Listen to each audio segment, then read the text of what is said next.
1절에서 7절까지 먼저 읽고 그 다음에 70절에서 73절까지 두 번째 읽겠습니다.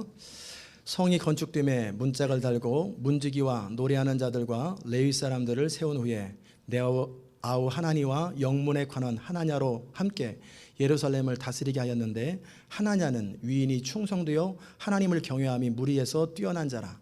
내가 저희에게 이르기를 해가 높이 뜨기 전에는 예루살렘 성문을 열지 말고 아직 파수할 때 곧 문을 닫고 빗장을 지르며 또 예루살렘 거민으로 각각 반차를 따라 파수하되 자기 집 맞은편을 지키게 하라 하였노니, 이 성은 광대하고 거민은 희소하여 가옥을 오히려 건축하지 못하였음이니라. 내 하나님이 내 마음을 감동하사 귀인들과 민장과 백성을 모아 그 보게대로 계수하게 하신 거로 내가 처음으로 돌아온 자의 보게를 얻었는데, 거기 기록한 것을 보면 옛적에 바벨론 왕 느부갓네살에게 사로잡혀 갔던 자 중에서 높임을 받고 예루살렘과 유대로 돌아와 각기 본성에 이른 자로 곧 수룹바벨과 예수아와 느헤미야와 아사랴와 라하미야와 나하마니와 모르드게와 빌산과 미스베렛과 비그웨와 느흠과 바하나 등과 함께 나온 이스라엘 백성의 명수가 이러하니라. 그래서 계속 명단이 나오고요. 그 다음에 70절 말씀. 어떤 족장들은 역사를 위하여 보조하였고 방백들은 금 1,000다리과 대접 50과 제사장의 의복 530벌을 보물 곡간에 드렸고, 또 어떤 족장들은 금 2만 다리과 은 2,200만 회를 역사 곡간에 드렸고, 그 나머지 백성은 금 2만 다리과 은 2,000만 회와 제사장의 의복 67벌을 드렸느니라. 이와 같이 제사장들과 레위 사람들과 문지기들과 노래하는 자들과 백성 몇 명과 느디님 사람들과 온 이스라엘이 다 그 본성에 거하였느니라. 아멘. 자리에 앉으시겠습니다.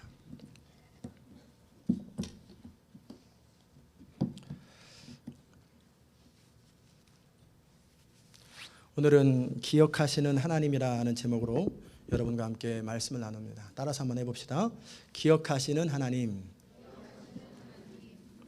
기억하시는 하나님. 오늘도 말씀을 통해서 여러분이 주님의 음성을 듣기 원합니다. 제 자신의 이야기를 듣는 것은 의미 없어요. 사람 말인데 뭐 세상에 나온 책의 얘기나 제 얘기나 다를 게 뭐가 있어요. 그러나 오늘 여러분은 저를 통해서 여러분 영 가운데 말씀하시는 성령의 음성을 터치하시는 주님의 음성을 들을 수 있기를 바랍니다. 여러분 모두는 다 예수님을 믿고 하나님을 사랑합니다. 아멘. 한 10분만 사랑하시는 것 같아요. 여러분은 예수를 믿고 하나님을 다 사랑하고 하나님께 사랑받기를 원합니다. 아멘. 그리고 하나님께서 여러분과 함께하는 인생, 하나님 앞에 쓰임받는 인생을 살기를 원할 겁니다. 성경의 다윗이라는 사람은 하나님 마음에 합하다. 그러므로 내가 그를 통하여 내 뜻을 다 이루겠다. 하나님께서 여러분을 바라보면서 그는 내 마음에 합하다. 내가 그를 통해서 내 뜻을 다 이루겠다. 그러면 얼마나 좋겠어요. 똑같이 사는 인생인데 어떤 사람은 하나님 마음에 합해가지고 내가 그를 통해서 하나님의 뜻이 이루어지는 거예요. 그래서 그분의 영광 가운데 동참하고 그분의 은혜와 능력 가운데 동참하는 거예요. 그러면 왜 다윗을 하나님이 사랑하셨을까? 그냥 편애하셨을까? 그냥 그렇게 하기를 원한다. 다윗은 흠이 없는 사람이 아니에요. 남의 아내를 취하고 그것을 은폐하기 위해서 살인까지 저질렀던 사람이에요. 여러분 가운데 혹시 남의 아내 취하거나 손들지 마시고 또 진짜 또 그래가지고 살인 저지른 사람이 있으세요? 그것도 교묘하게, 그것도 다른 사람도 아니고 가장 자기의 충실한 신복인데, 다윗은 참 특별한 사람이에요. 그런데도 하나님은 다윗을 버리지 않으셨어요. 그리고 내가 그 다윗으로 인하여 이스라엘을 보존하고 그 후손들을 대대로 책임졌어요. 근데 왜 그랬을까? 왜 다윗을 귀하게 여기고 다윗을 사랑했을까? 여러분이 신앙생활하면서 착각하기 쉬운 게 뭐냐면, 우리가 원하는 그 하나님을 믿는 방식과 우리가 원하는 하나님께 사랑받는다라고 하는 생각하는 기준과 하나님이 사랑하는 기준이 틀려요. 우리는 무슨 생각하냐면, 크리스찬으로서 품위를 지키고 그리고 점잖고 인격적이고 그리고 착한 일도 많이 하고 그리고 말도 잘하고 그리고 뭔가 능력도 있고 그러면 쓰임받을 것 같습니다. 그럴 수 있습니다. 그런 하나님은 전혀 예외의 사람, 의외의 사람들을 쓰세요. 제가 어렸을 때 충격 중에 하나가 뭐냐면 부흥 강사님들은 이상하게 왜 하얀 옷을 입고 다니는지 모르겠어요. 하얀 옷에 빨간 넥타이 아니고 하얀 넥타이에다 하얀 백구대에다 올백으로 기름 쫙 바르고 말이 얼마나 거치는지 몰라요. 막 그냥 욕을 하고 한월산에 같은 데 기도하는 가면은 그냥 볼 일이 있어서 화장실에 가는데 욕을 해요. 이 에펜나가 막 그러면서 막 무슨 욕을 하는데 그리고도 사람들이 시험도 안 들고 또 갔다가 안 들어올 것 같은데 또 들어와요. 또 그러면 뭐라고 또 욕을 해요. 빨리빨리 기어 들어와 그러면서. 그러니까 이분이 또 순종도 안 해요. 기어 들어오지도 않고 열심히 뛰어가지고 딱 들어오는데, 근데 그분을 하나님이 사용하신다는 거예요. 희한하죠? 왜 그런 사람을 사용하실까? 내가 볼 때 이해도 안 되는 사람인데 하나님 왜 그 사람을 사용하실까? 근데 어떤 사람은 목사님 중에서 참 품이 있고 점잖은데 안 사용하시는 게 아니라 아까 말했던 그 부흥 강사님보다는 영혼을 구원하거나 하나님의 일을 실제 이루는 데서 너무나 작게 쓰임받는 걸 봐요. 양적으로 말하는 게 아니라 실제 하나님의 심장에서 사용하는 사람이 있고요, 그냥 하도 원하니까 맡겨주는 사람이 있어요. 그럼 왜 다윗을 사랑하셨을까? 느헤미야 7장 오늘 읽었던 본문 가운데 하나냐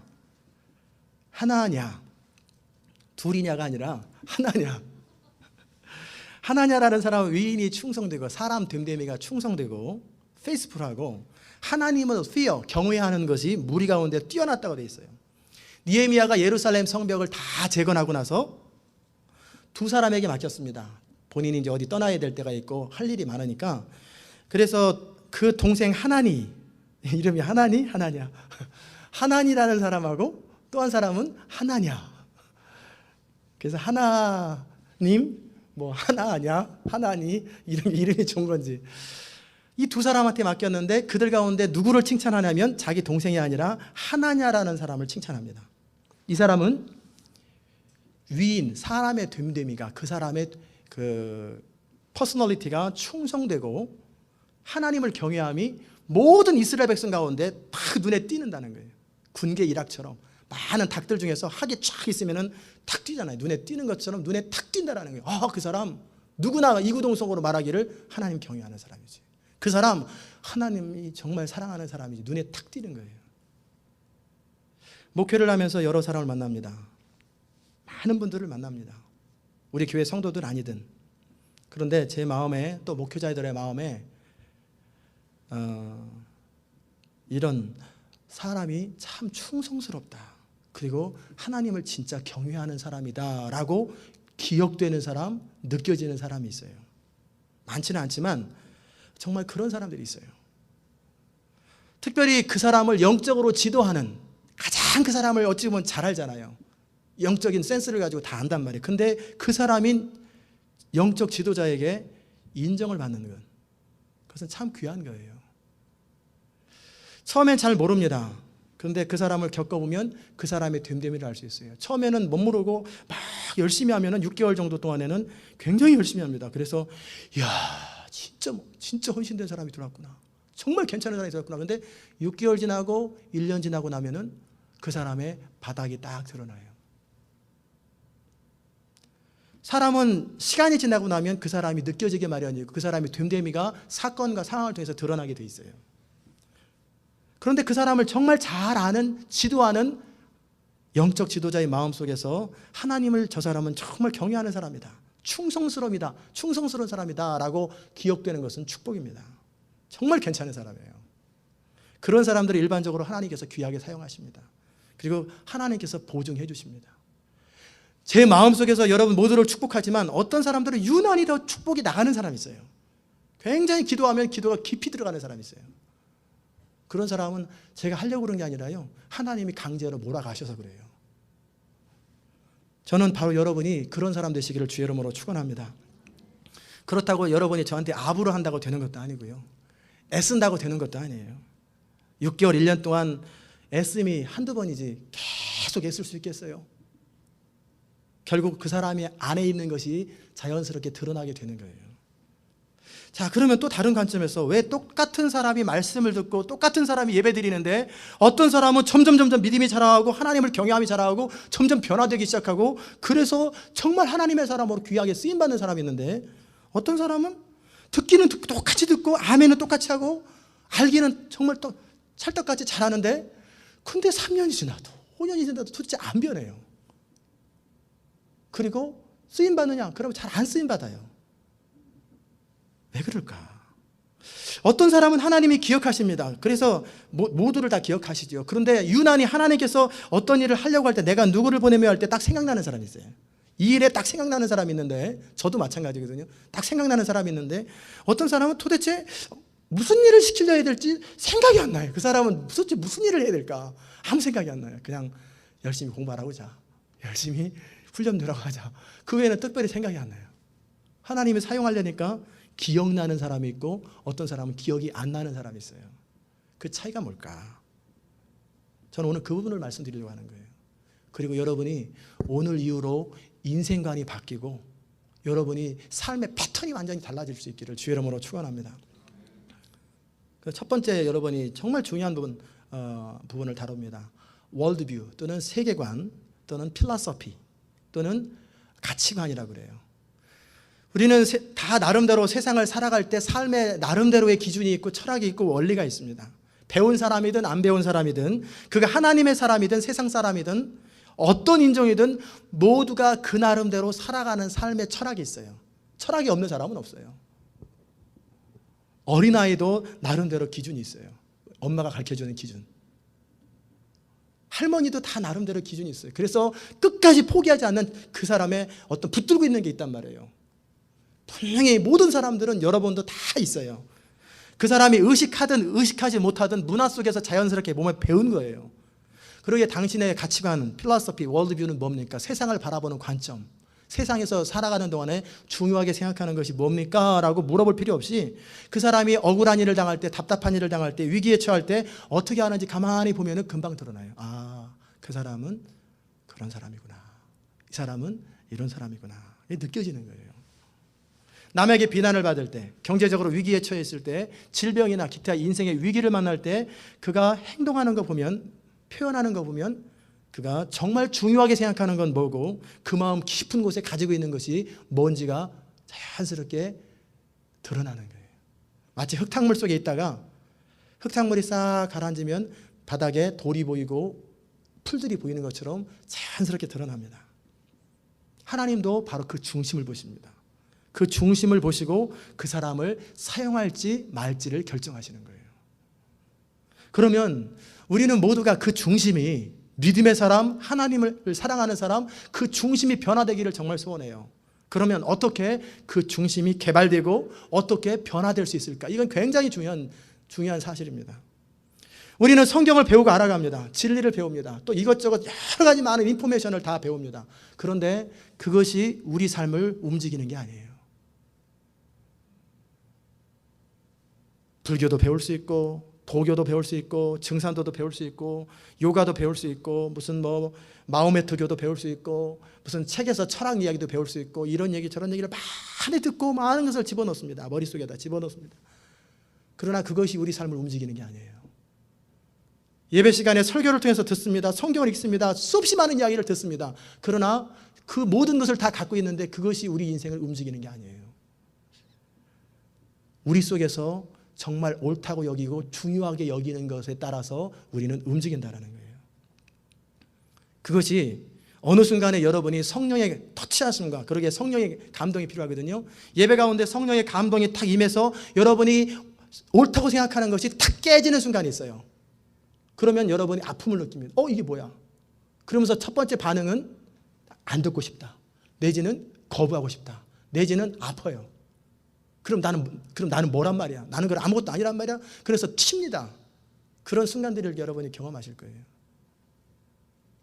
또 어떤 말씀을 선포되면 새로운 눈이 쫙 열리면서 새로운 세계가 보여요.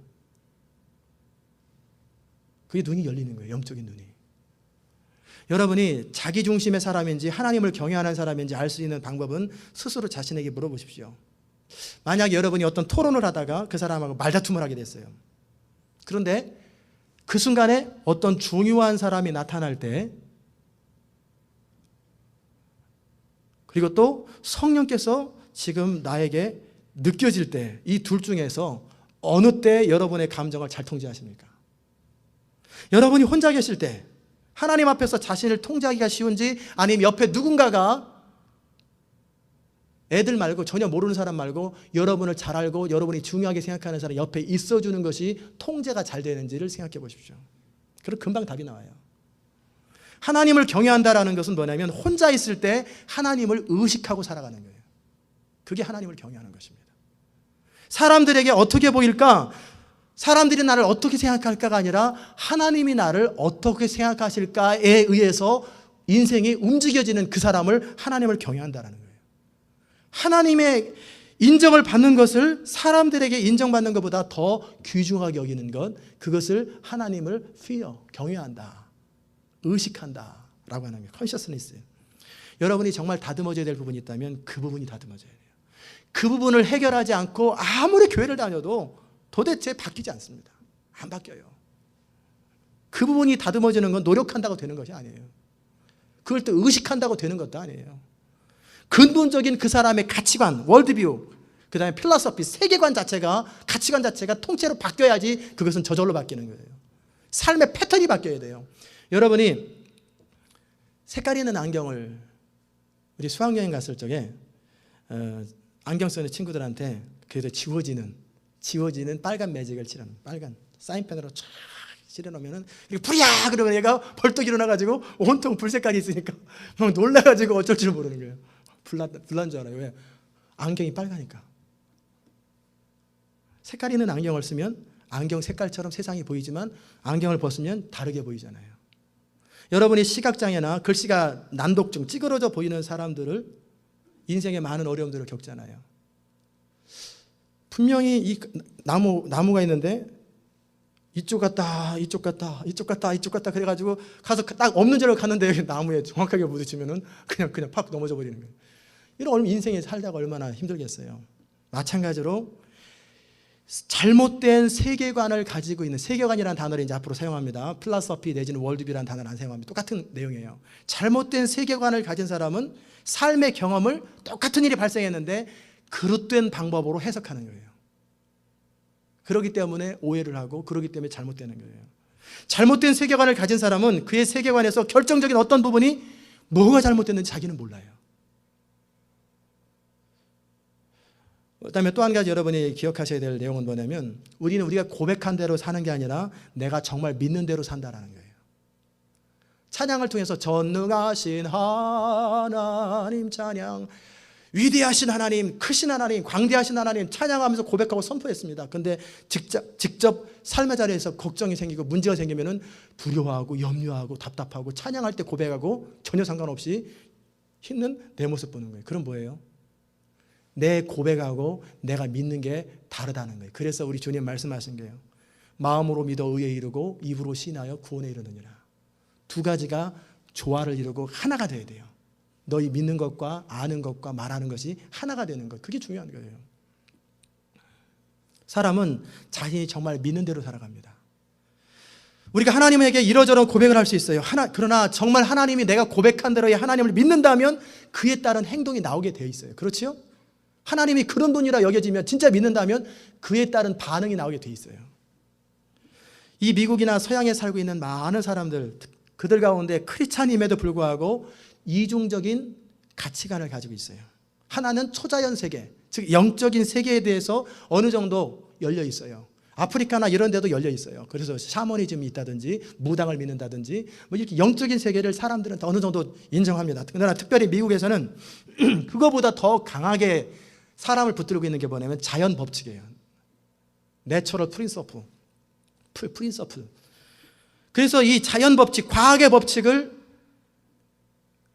붙들고 살아가요. 그러니까 영적인 세계도 영적인 세계대로, 과학의 법칙, 자연 법칙도 자연 법칙대로 두 개의 가치관을 가지고 살아가요. 그래서 어떤 사람들 가운데는 영적인 일은, 초자연적인 일은 마음을 지키는 일에, 그리고 신앙생활하는 일에 사용하고, 내 실제 삶의 자리에서는 사람들과 관계 속에서 상식과 경험과 과학과 이런 방법들을 가지고 살아간다는 거예요.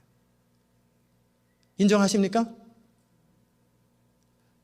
인정하십니까? 그러래요. 이 자연 법칙은 하나님이 창조하실 적에 만든 거예요. 그러기에 특별히 하나님이 간섭 안 하셔도 매일매일 태양이 뜰까 안 뜰까 고민 안 해도 하나님이 이렇게 되라 그러면 태양은 저절로 뜹니다. 자연 질서는 어로메릭으로 돌아갑니다. 그래서 그 창조 질서와 자연 질서를 우리가 파악하고 분석하면 놀라운 새로운 인생의 업그레이드가 되는 걸 경험해요. 그래서 과학 문명이 발달하면 발달할수록 계속 새로운 일들이 일어나는 거예요. 그런데 여러분, 이 과학 문명과 자연 법칙은 하나님이 만드신 거예요. 하나님이 만드신 것을 우리가 저스트 발견하는 거예요. 그런데 많은 믿는 크리스찬들이 이 두 개의 세계관이 분리되어 있어서 살아가는 거예요.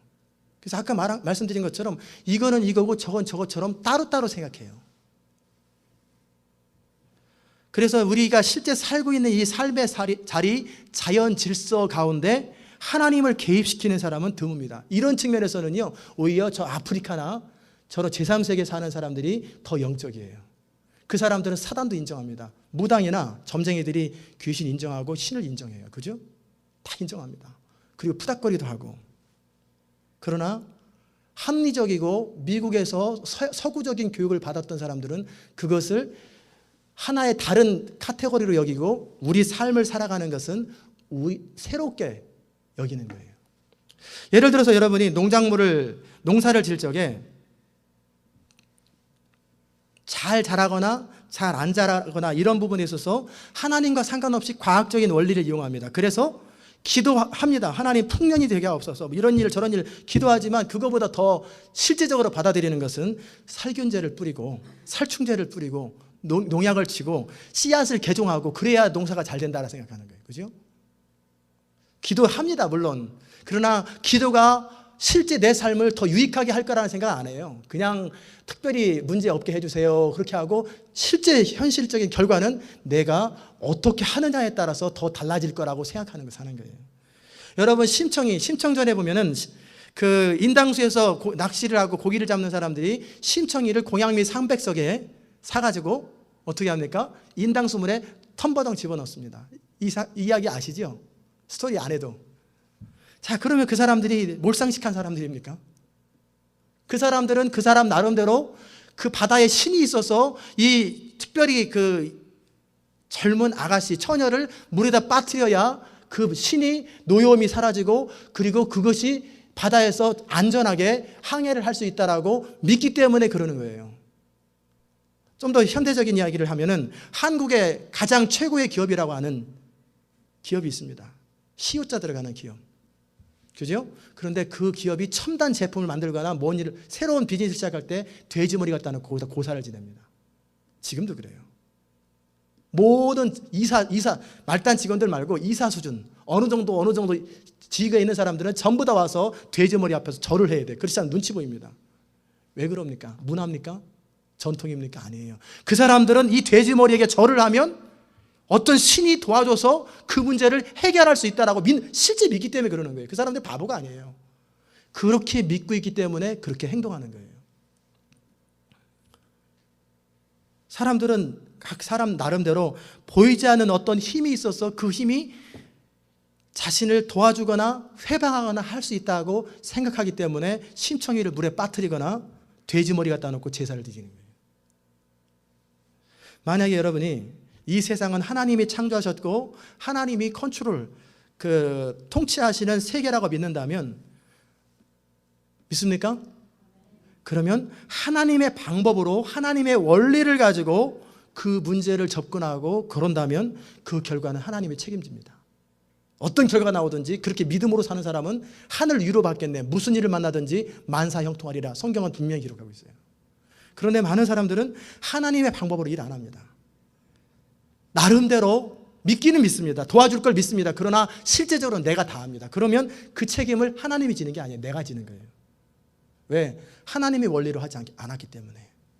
이 땅에 살아가는 많은 사람들이 신앙생활하면서 의식하는 건 뭐냐면 실제 내 삶 속에 매일매일의 삶 속에 하나님이 개입할 수 있느냐라는 거예요.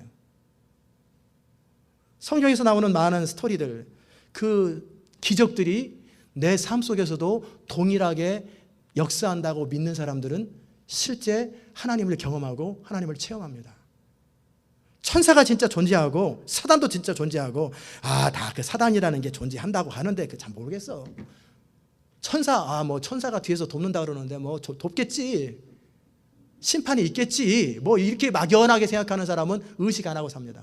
그러나 사단이 여러분을 밀가부르듯이 막 공격하는, 계속해서 막 총을 겨누고 활을 겨누고 막 어떻게 하면 여러분 넘어뜨릴까, 그렇게 우는 사자처럼 삼킬 자를 찾는다. 특별히 믿는 자 가운데 믿음의 성장하려고 할 때 그냥 계속 공격하는 그것을 의식한다면 어떻게 하겠어요? 실제 그러고 있거든요. 그리고 천사가 실제 돕고 있고요, 도우려고 하고 있고 하나님의 대리자로서 쓰임 받는단 말이에요. 그런데 그것이 하나의 이론이라고 생각하는 사람하고 실제 그것이 느껴지고 믿어지는 사람의 인생이 얼마나 다르겠냐라는 거예요. 하나님께서 여러분의 지극히 작은 문제뿐만 아니라 커다란 문제에 있어서도 실제 돕는다고 생각하는 거예요. 기도해서 하나님이 도와주시면 감사하고 안 도와주시면 그 어떻게 하나님의 뜻이 있겠지, 이게 아니라 실제 돕는다고 생각하는 사람은 기도할까요, 안 할까요? 기도하지요. 몸이 아프고 병이 나면 진짜 기도하면 나을까? 기도해서 마음의 위로를 얻고 그냥 결국 치료는 의사가 하는 거지, 약이 치료하는 거지. 기도한다고 치료되냐? 그 사람은 기도 안 합니다. 그저 심리적인 위로를 해줍니다. 하나님께서 이 마음을 평안하게 하시고 위로하게 하시고 도와주소서. 그러나 실제 하나님의 치료할까라는 생각은 없어요. 병원에 가고 변호사 이야기를 듣고 회계사 이야기를 듣고 사업 잘하는 전문가 이야기를 듣는 것 나쁜 건 아닙니다. 가세요. 그러나 여러분 마음 중심에서 하나님께서 여러분의 문제를 다스릴 수 있고, 여러분이 지금 추구하는 것, 여러분이 고민하는 것, 여러분이 지금 원하는 것을 터치하실 수 있다라고 믿고 사느냐예요. 하나님이 직접 개입하는지 또는 사람들을 통해서 일하시는지, 하나님 여러분에게 직접 말씀하실 수 있는지, 아니면 여러분이 상황들을 보면서 지성으로 판단하고 결정하는 것이 신앙인지, 그 생각하는 기준에 따라서 너무 다른 인생을 살아갑니다. 우리는 별 생각 없이 교회 다닙니다. 우리의 월드뷰, 우리의 가치관, 우리의 세계관을 바꿀 생각을 하지 아니하고 그저 성경 읽습니다. 그리고 이해 안 되면 덮어요. 쫙 제껴놓습니다. 밥이 나오냐, 떡이 나오냐, 필요할 때만 읽습니다. 그러나 치웁니다. 그러나 여러분이 진짜 믿기 원한다면 그래서는 안 돼요. 여러분의 그 삶의 가치관, 이 세계관, 필라소피가 바뀌지 아니하면 우리는 믿는 게 아니에요. 믿는 것처럼 착각하는 거예요. 믿는 게 아니에요. 우리는 기도합니다. 실제 기도가 이루어지고 기도가 절대적으로 중요하다고 여기는지 의식하지 않고 그냥 기도합니다. 그리고 결과도 체크업 안 해봅니다. 잘 되면 하나님이 도와줬고 목사님이 기도해서 잘 됐어요 그러지만 진짜 제가 기도해서 잘 됐다고 정말 느끼는 사람도 있고 의례적인 인사인 사람도 있어요. 그렇죠? 솔직해지는 거예요. 정확하게 자신을 분석해야 돼요. 성경에 보면은 여호사밧이라는 유다 땅에 왕이 있습니다. 근데 전쟁이 났는데 자기 나라보다 2배나 더 많은 군대를 거느리고 왔어요. 도대체 싸워서는 집니다. 안 되는 거예요. 그러면 보통 상식은 어떻게 해요? 찾아가서 화해를 요청하거나 주변 나라에 도움을 얻어가지고 대적을 해야 됩니다. 그런데 여호사밧은 두려움 속에서 하나님 앞에 기도합니다. 하나님, 저 강한 나라와 약한 자 사이에서 도와주실 분은 하나님밖에 없는데 난 방법이 없습니다. 주님 어떻게 하면 좋겠습니까? 엎드렸을 때 하나님께서 선지자를 통해서 말씀하셨어요. 걱정하지 마라. 내가 그들을 멸할 것이고 너는 승리를 경험할 것이다. 자, 그러면 그 말씀을 듣고 나서 이 여호사밧이라는 왕이 어떻게 처신하는지 보세요. 에이, 설마 우리보다 2배, 3배나 많은 저 군대를 어떻게 하나님이 도와주셔? 라고 했거나, 아니면은 하나님께서 무슨 길을 여실래나, 하나님의 뜻 가운데 이웃 나라에게 도움을 요청하라는 얘기인가 보다, 그렇게 갔거나, 그렇게 하지 않았어요. 그러면 하나님 말씀을 진짜라고 믿고 그 사람의 취한 행동은 뭐냐면 전쟁터에 나가는데 찬양대, 성가대를 데리고 나갔어요. 찬양대를. 그리고 맨 앞쪽에서 찬양하는 거예요. 방패를 들고 활을 쏘고 말을 달리는 게 아니라 거기서 찬양을 하고 경배를 하면서 앞으로 행진하는 거예요. 상상이 가십니까? 여호사밧은 하나님의 약속을 믿었어요, 안 믿었어요? 믿은 사람은 믿음의 행동이 나오는 거예요. 안 믿은 사람은 안 믿음의 행동이 나오는 거예요. 한나라는 사람은 아이를 낳지 못했습니다.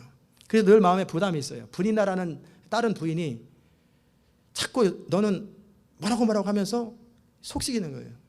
넌 남편의 사랑을 받는지 몰라도 결국 너 늙으면 결국 자식 있는 부인이 남편 사랑을 받게 되고 너는 찬밥을 올 때 내가 너를 괴롭힐 거야. 너를 밥도 안 줄 거야. 뭐 이런 얘기하면서 계속 괴롭히는 거예요. 그러니까 이 사람이 얼마나 부담되겠어요. 그래서 하나님 앞에 나가서 기도하는 거예요. 하나님 도와주세요. 하나님 하면서 너무 통곡이 나오니까 그 우는 거예요. 그럴 때 엘리 제사장이 뭣도 모르고 와가지고 왜 술 먹고 횡설수설하냐. 대낮에 얼굴 빨개가지고 여자가 그런단 말이에요. 그러니까 그게 아니라 이러저러서 이럽니다. 그러니까 엘리 제사장이 딱 얘기했어요. 하나님께서 네 기도를 들으시기를 원하노라. 그럴 때 한나가 어떻게 했나 보세요. 사무엘이라고 하는 아이의 이름을 둔 사람은 이 정도 믿음이 있어야 돼요. 그 아이가 사무엘처럼 되려면 그 즉시로 울음을 멈추고 근심을 딱 그치고 웃는 거예요. 편안하게. 그리고 음식을 먹고 기뻐하는 거예요. 그리고 나서 낳은 아들이 사무엘의 민족의 지도자가 났어요. 다니엘과 세 친구의 이야기를 우리는 압니다. 그들은 풀무불에 들어가도 사자가에 들어가도 하나님이 구하실 수 있는 분, 그럼에도 불구하고 하나님을 인정하는 사람들이었어요. 왕의 위협이나 눈에 보이는 어떤 현상보다도 하나님을 크게 여기는 분이었어요. 여러분이 지금 CD를 듣고 있는 이돈 장로님의 간증을 보세요. 그 사람은 다른 사람과 다른 게 실제 하나님이 존재한다고 여기고 실제 의식하면서 사는 거예요. 그러다 보니까 하나님이 그 인생을 돕는 거예요. 실제 돕는 거예요. 즉 하나님은 우리가 믿는 만큼 역사하시고요. 의식하는 만큼 역사하시는 거예요. 성경의 모든 이야기는 다른 이야기가 아니에요. 하나님을 신뢰하고 하나님을 리얼리티 실제하는 분으로 여기고 그분의 영광을 구하고 그분의 능력을 의지할 때 승리가 이루어졌고 그렇지 않을 때 실패와 패배를 했던 이야기를 성경에 다 기록해놨습니다. 그리고 너희도 이 시대의 삶 속에서 그렇게 살으라는 얘기예요. 우리 모두는 믿음의 사람이 되기 원합니다. 그리고 우리는 모두 하나님을 믿는다고 말합니다. 그리고 하나님께서 우리 인생을 다스려 주시고 인도해 주시기 원한다고 말합니다. 그러나 진짜 그런지 한번 점검해 보세요. 여러분이 하나님을 믿는다면 하나님의 약속이나 하나님께서 여러분에게 하셨던 말씀이 현실적으로 반대되는 일이 발생할 때도 여러분은 약속을 붙들 수 있어야 돼요. 하나님이 실제 도우시는 분이라고 전능하신 분이라고 말할 여러분이 믿는다면 전문가가 반대되는 이야기라고 상황이 반대되는 현상이 일어나도 여러분은 하나님의 약속을 붙들고 앞으로 구하는 거예요. 그게 믿는 거예요. 여러분이 정말 믿고 있는지 자신을 점검해 보세요. 사업을 하는데 하나님께서 도와주시는 것과 내 나름대로 성실하게 열심히 노력해서 일하는 것 중에 어느 것이 더 중요하다고 생각하는지 한번 생각해 보세요. 그러기에 아침부터 저녁까지 수고하는 거예요. 오늘 교동문 일부 예배 때 나눴던 교동문 가운데 여호와께서 성을 지키시지 아니하시면 파수꾼의 수고가 허수하고 여호와께서 돕지 아니하시면 아침부터 밤늦게까지 고생해도 날아갈 때 돈이 싹싹 날아간다는 거예요. 고생만 하지 남는 게 없다는 거예요. 그러면 여러분이 실제 사업을 할 때 하나님이 도와주시는 것하고 내가 열심히 성실하게 일하는 것 중에서 둘 다 중요합니다. 그러나 어느 것이 더 중요하게 여기느냐 말이에요. 하나님이 더 중요하다고 여기는 사람은 하나님의 기적과 하나님의 도우심을 경험하게 됩니다. 이상하게 그 사람에게는 놀라운 일, 기적 같은 일이 생겨요. 왜 그럴까? 보니까 하나님을 믿기 때문에 그래요. 그렇게 될 거라고 나는 하나님을 믿노라. 사도 바울이 유라굴라 광풍에서 풍랑을 만나고 14일 동안 아주 컴컴한 바닷속에서 죽을 고생을 했어요. 사람들은 다 살 거라고 생각 안 합니다. 그러나 바울이 밤에 하나님이 찾아오셨어요. 꿈속에서 찾아오셨는지 환상 가운데 찾아왔는지 음성으로 들려왔는지 모르겠어요. 그런데 오늘 밤에 이 배는 파손될 것이고 사람들은 한 사람도 안 죽을 것이다 라고 하나님이 말씀해 줬고 그 사람들을 내가 네 손에 붙여서 복음을 듣게 할 것이다. 사도 바울이 그 이야기를 배에 탄 사람들한테 하는 거예요. 그러므로 먹어라. 사람들이 밥 안 먹어요. 왜? 먹거나 안 먹거나 죽을 건 마찬가지인데 토하기만 할 텐데, 그러면서 안 먹을 때 밥 해가지고 다 먹였어요. 그리고 나서 힘을 내고 아무도 안 죽는다라고 확신을 주면서 어젯밤에 내게 말씀하신 하나님의 말씀대로 될 줄을 나는 믿노라. 그럴 때 그 약속대로 이루어지고 말씀대로 그 모든 사람이 예수께를 돌아오고 아무도 안 죽었어요. 과연 여러분이 고백하는 거나 겉으로 표현하는 것이 아니라 중심에서 진짜 믿고 있는지, 결정적인 순간에 우리가 어떻게 하고 있는지 하나님은 지켜보신다는 거예요. 아멘? 그러기에 태도가 그렇게 중요해요. 성경 공부를 하고 제자 훈련을 해도 하나의 코스처럼, 교회에 적응하기 위한 코스처럼 여기는 사람하고 진짜 배우고 변화되기를 원하는 사람은 하늘과 땅 차이로 달라집니다. 똑같은 시간이 지나가도 완전히 달라져요.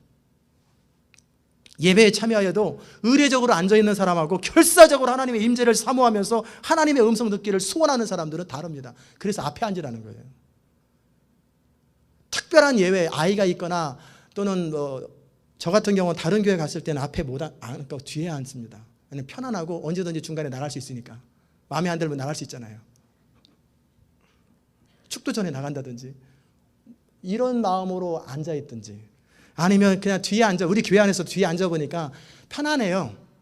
그리고 그냥 편안하게 그냥 목사님 하시는 말씀, 다른 강사들 하시는 말씀 들으면서 아, 그렇구나, 참 오늘 좋은 말씀 하시는구나, 참 귀한 말씀, 참 감사하네, 할렐루야, 은혜 받았네. 이게 다예요. 변화 안 돼요. 은혜는 받습니다. 그러나 변화는 안 돼요. 은혜는 받습니다. 그러나 성령을 경험하지는 못해요. 은혜는 받습니다. 그러나 그 은혜가 그의 인생을 뒤바꾸지는 못해요. 왜? 그의 태도가 잘못됐기 때문에 그래요. 결사적으로 예배드리고 적극적으로 예배드리고 전투적으로 예배드려야 돼요. 오늘 하나님 못 만나면 난 죽습니다. 오늘 예배 가운데 주의 음성 못 들으면 나는 한 주간 실패합니다라는 그 결사적인 태도로 예배를 드리는 사람이 어디 앉을까요? 문 옆에 앉을까요? 아닐 거란 말이에요. 어느 정도 방관자의 자리에 앉아가지고 글쎄 한번 들어보지 뭐, 라든지 기타 다른 태도를 취한다면 오해하지 마세요. 그런 분들이 있을 수 있다는 거예요. 그거하고 전투적으로 결사적으로 사모하면서 간절히 예배드리는 사람이 얼마나 다른 예배를 드리겠냔 말이에요.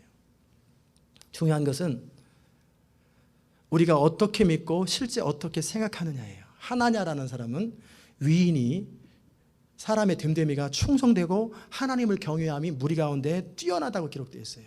다윗은 하나님 마음에 합한 사람이라고 기록되어 있어요. 다윗의 시편을 읽어보세요.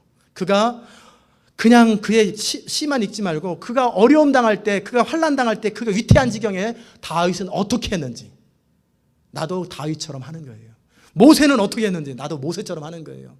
듣고 배우는 게 아니라 솔로몬은 어떻게 했는지, 여호사밧은 어떻게 했는지 나도 똑같이 그 사람처럼 행동이 옮기는 거예요. 그러면 여러분의 인생에는 그들과 똑같은 일이 생긴다는 거예요. 믿습니까? 그게 믿음이에요. 그게 승부를 걸면서 믿는 거예요. 저는 90년도에 하나님 앞에, 사람들 앞에 증인을 세웠어요.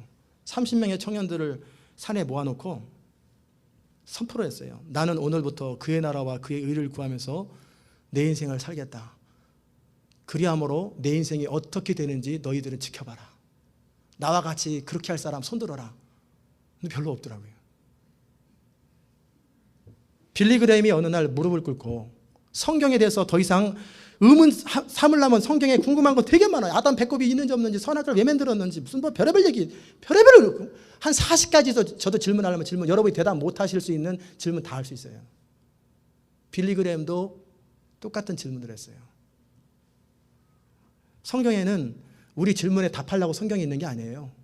하나님이 우리에게 필요한 말씀을 기록해 놓은 것이지 다 답하는 거 아니에요. 어느 날 무릎을 딱 꿇고 하나님 앞에 내가 이 하나님 말씀을 생명의 말씀으로 진리로 믿고 받아들이겠습니다. 그때서부터 그의 인생이 달라져 버린 거예요. 그가 하나님의 손에 붙잡히기 시작했고 하나님 앞에 쓰임받기 시작하고 그 다음부터 성경이 다 믿어져 버린 거예요. 우리는 착각하지 마십시오. 알아야 믿어지는 게 아니에요. 사람들은 알아야 믿어진다고 생각하는데 믿고 나면 알아지는 거예요. 여러분 천지창조할 때 가봤어요? 하나님이 창조하는 거 봤어요? 그걸 어떻게 알아요? 근데 믿고 나니까 당연하게 여기잖아요. 믿어야 알아지는 거예요. 그것을 거꾸로 하면 절대 죽을 때까지 예수 못 믿습니다. 믿어지게 하옵소서. 이 교회 주신 비전 여러분이 봤어요? 경험해봤어요? 그리고 나중에 여러분 이루어진 거 여러분 안 봤잖아요. 그런데도 믿어요. 믿기를 소원하고 믿기를 원하는 사람들은 하나님께서 사인을 주시고 환상을 보여주시고 길을 여시고 말씀 가지고 확증을 주십니다. 그러다 보면 너무나 당연하게 여겨지는 거예요. 왜 하나냐는, 왜 다윗은 그렇게 살아갑니까? 그의 세계관, 그의 가치관, 그가 중요하게 여기는 가장 중심에 하나님이 있다는 거예요. 여러분이 이 교회에 잘 적응하고 이 교회에서 쓰임받기 원하시는 분들이 이제 기억해야 될 부분이 있습니다. 그거는 영적 지도자인 저의 세계관을 믿고 따라야 한다는 거예요. 저의 삶의 습관을 말하는 게 아니에요. 제 취미를 따라올 필요 없어요. 사람마다 다 다르거든요. 그러나 제가 믿는 하나님, 제가 믿고 의지하는 하나님, 제가 하나님을 섬기는 태도, 그리고 하나님께서 저를 통해서 일하시는 모든 것들을 여러분이 믿고, 그리고 하나님께서 저를 이 교회를 위해서 사용하신다는 것을 여러분이 믿어지지 않으면, 인정하지 않으면 여러분은 결국은 저랑 부딪히게 됩니다. 여러분 가운데 참으로 배우고 따르고 싶어하는 사람은, 진짜 배우기 원하는 사람은 저를 통해서 굉장히 많은 것들을 바뀌고 눈이 열릴 거예요. 세계관이 바뀔 거예요. 그리고 저와 함께 계속 성장할 것이고, 제가 성장하는 대로 계속 기름 부음이 흘러갈 거예요. 계속 그 사람도 성장할 거예요. 그리고 교회에서 하나님의 사람으로 정말 존귀하게 여김받고 하나님같이 쓰임받게 될 거예요. 그런데 여러분 가운데 어떤 평가장치가 있어요. 그래가지고 필요에 따라서 어떤 건 받아들이고 어떤 건 거부하고 어떤 것은 싫어하고 어떤 건 좋아하고, 그런 평가장치, 필터가 있는 분들은 자주 상처를 받을 거예요. 그리고 변화되지 않거나, 적어도 변화되어도 남들 1년 변화될 그 사람 한 10년 지나가야 조금 변화될까 말까 그러고 있을 거예요. 왜 그래요? 세계관이 다르기 때문에 그래요. 여러분의 교회를 결정하실 때 그냥 좋은 교회라고 결정하는 게 아니에요. 여러분의 인생을 바꿀 각오를 하고 결정하는 거예요. 그저 좋은 교회라는 소문이 났기 때문에 한번 가보라, 별 무리 없네, 다녀볼까? 이거 아니에요. 여러분의 인생이 바뀔 생각을 하고 인생관이 바뀔 생각을 하고 가는 거고, 그 교회 담임 목사나 그 교회 영적 지도자는 그 일을 위해서 하나님이 세운 사람이에요. 그러기에 여러분이 이 교회 성도가 된다는 것은 담임 목사인 제가 믿고 있는 하나님을 믿을 뿐만 아니라 하나님께서 저를 통해서 여러분을 세울 것이고, 저를 통해서 선포되는 메시지가 하나님 말씀이라고 받아들일 때만이 여러분의 인생이 바뀌어요. 제 생각이라고 여러분이 생각하면은 튈 거예요. 다 튈 거예요. 하나님의 말씀이 선포되면 하나님 말씀 앞에 여러분의 인생이 다듬어져 버려요. 변화되기 시작해요. 우리가 신앙생활을 한다는 것은 결국 뭐냐면, 우리 삶 속에, 우리 문제 속에, 우리 가치관 속에 하나님을 인정하는 거예요. 하나님을 가장 중요한 자리에 놓고 그분의 말씀과 그분의 이끄심을 실제적으로 중요하고 최우선으로 여기는 그 사람을 하나님 뭐라고 하냐면 하나님을 경외한다 그러는 거예요. 하나님을 경외한다. 하나님께서는 바로 그런 사람을 기억하시고 그런 사람을 귀하게 사용하시는 거예요. 하나냐는 바로 그렇게 하나님을 경외하는 사람이었고, 그를 지켜본 하나님의 사람인 느헤미야도 그를 인정하는 거예요. 그러기에 그에게 예루살렘을 다스리도록 맡긴 거예요. 그 고생을 해서 성벽을 재건하고 누가 다스려요? 하나냐가 다스리잖아요. 두 번째, 여러분이 마무리하면서 기억하시는 하나님에 대한 주제를 가지고 여러분이 말씀을 드릴 때 알아야 될 게 있어요. 누가 쓰임받습니까? 하나님을 감동시키는 사람이 하나님께 쓰임받습니다. 7장 5절에 보면은 하나님께서 내 마음을 감동하사 귀인들과 민장들과 백성을 모아 그 보게대로, 그 가계부대로 계수하게 하신 거로 내가 처음으로 돌아온 자의 보게를 얻었는데, 족속별로, 각 지파별로, 각 가정별로 몇 사람이다, 그걸 얻었다라는 거예요. 어느 집 가문에서는 바벨론에 사는 사람 몇 사람, 여기 온 사람 몇 사람, 그걸 다 인구조사를 한 거예요. 6절에는 또 계속해서 명단들을 계속 기록합니다. 그런데 여러분, 왜 하나님께서 느헤미야에게 감동하사 그런 일을 하라고 명하셨을까요?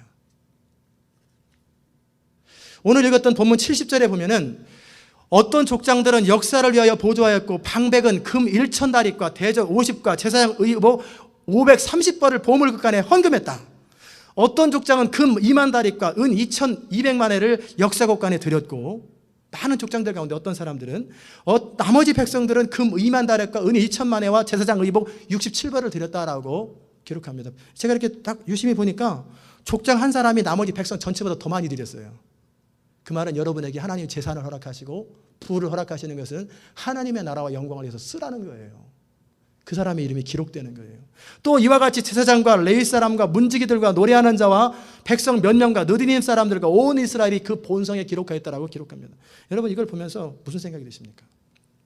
왜 하나님은 그들을 기억하셨고 그들이 하나님의 일에 물질을 드렸다라는 것을 왜 기록하라고 그랬을까요?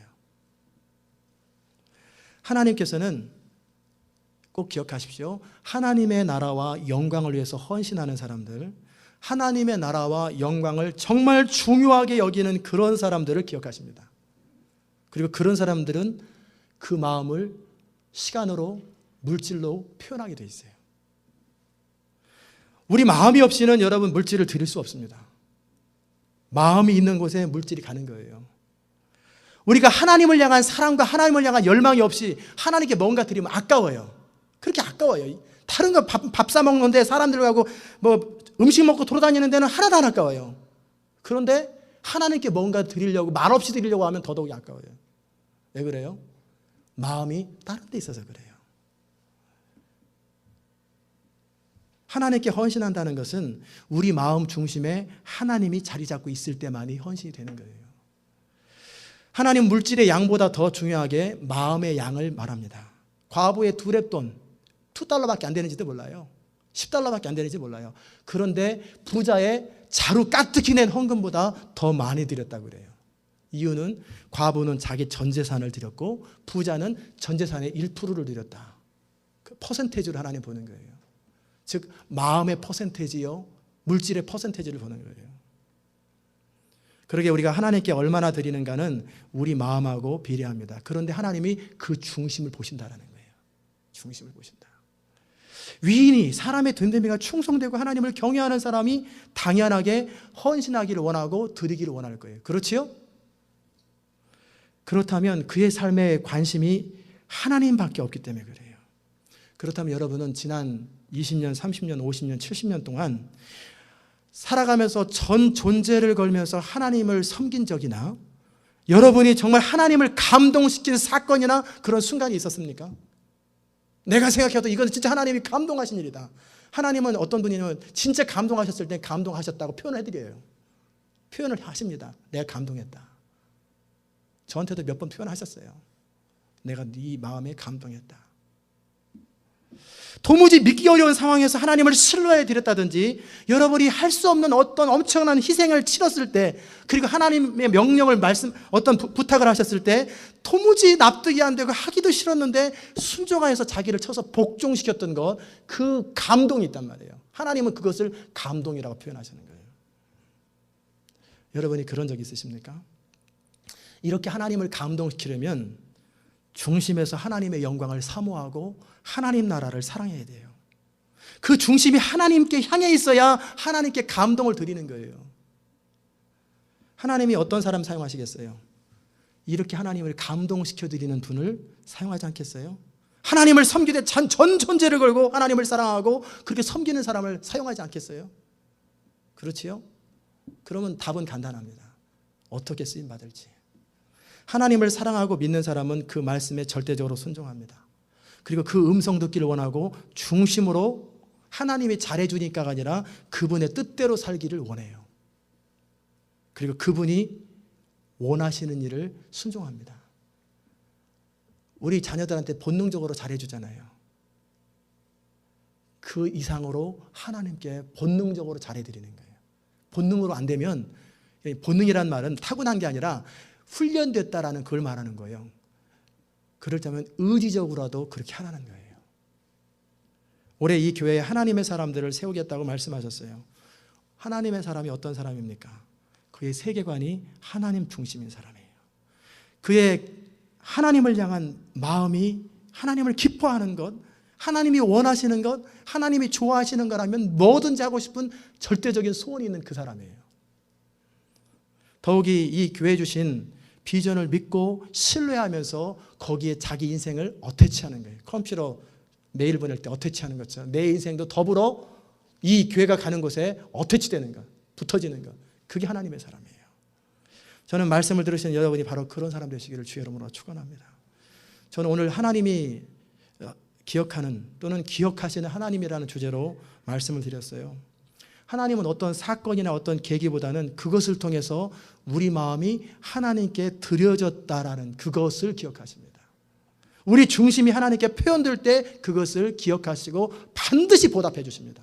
반드시 보상하십니다. 그 하나님을 향한 중심이 늘 온전할 때 그걸 뭐라고 그러냐면 충성되다 그러는 거예요. 한때는 열심히 하다가 한때는 말다가 한때는 충성스럽게 살다가 이게 아니라 늘 충성스러운 거예요. 그리고 그런 사람을 하나님을 경외한다. 하나님이 최고인 사람, 그걸 하나님을 경외한다고 그러는 거예요. 하나님은 우리의 마음이 담긴 어떠한 작은 헌신이나 희생이라도 다 기억하십니다. 여러분이 이 교회 안에서 또 여러분의 삶의 자리 가운데 하나님께 기억되시는 분들이 되시길 바랍니다. 하나님께 쓰임받는 비결, 하나님께 사랑받는 비결은 다른 데 있지 않아요. 지난주 암송 구절에 나와 있는 것처럼 나를 사랑하는 자들이 나의 사랑을 입으며 나를 간절히 찾는 자가 나를 만날 것이다. 하나님을 사랑하는 자들이, 하나님을 간절히 찾는 자들이 하나님을 만나고 하나님의 사랑을 입습니다. 여러분이 바로 그런 사람, 하나님을 사랑하고 하나님을 간절히 찾고 하나님을 감동시키는 분들이 되시기를 주의 이름으로 축원합니다. 기도하십시다. 하나님 아버지 감사합니다. 오늘도 우리로 하여금 주의 음성 듣게 하시고 우리가 어떻게 살아야 하는지 그 주의 선포된 말씀을 듣게 하시니 감사합니다. 하나님 이제는 그렇게 충성스럽게 하나님을 경외하는 자로 살기 원하오니 주여 인도하여 주옵소서. 감사드리며 예수님의 이름으로 기도드리옵나이다. 아멘.